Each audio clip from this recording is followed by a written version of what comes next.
दोस्तों, जीवन में आने वाली परेशानियां और कठिनाइयां हमारी योग्यता और क्षमता को बढ़ाती हैं। इसी पर आधारित है आज की कहानी। बहुत समय पहले की बात है। एक किसान की फसल बार बार खराब हो रही थी। कभी तेज बारिश की वजह से, कभी तेज धूप की वजह से, कभी ठंड की वजह से उसकी फसल पनप नहीं पा रही थी। एक दिन इससे दुखी होकर किसान भगवान पर नाराज हो गया। वह भगवान को लगातार कोस रहा था। तभी वहां भगवान प्रकट हुए। किसान ने भगवान से कहा कि भगवान, आपको खेती की बिल्कुल भी जानकारी नहीं है। आपके गलत समय पर बारिश से, कभी तेज धूप से, कभी ठंड से हमारी फसल बार बार खराब हो जाती है।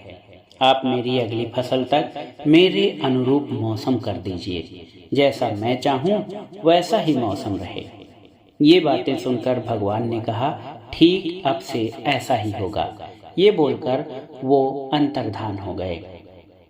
अगले दिन से किसान ने फिर से अपनी फसल बोनी शुरू की। उसमें गेहूं की खेती प्रारंभ की।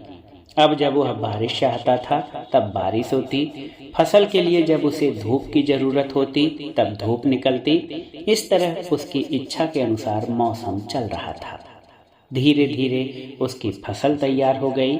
हरे भरे खेत को देखकर किसान बहुत खुश था।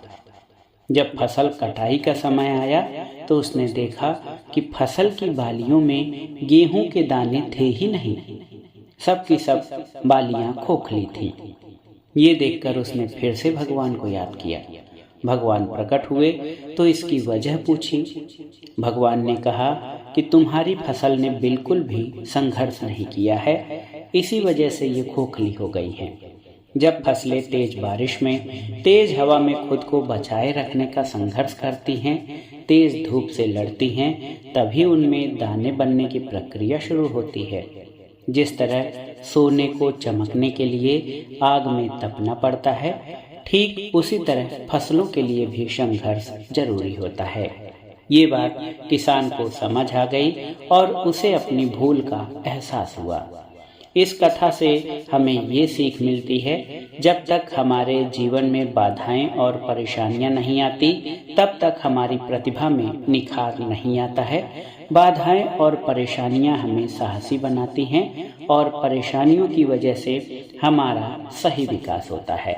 तो ये थी आज की कहानी।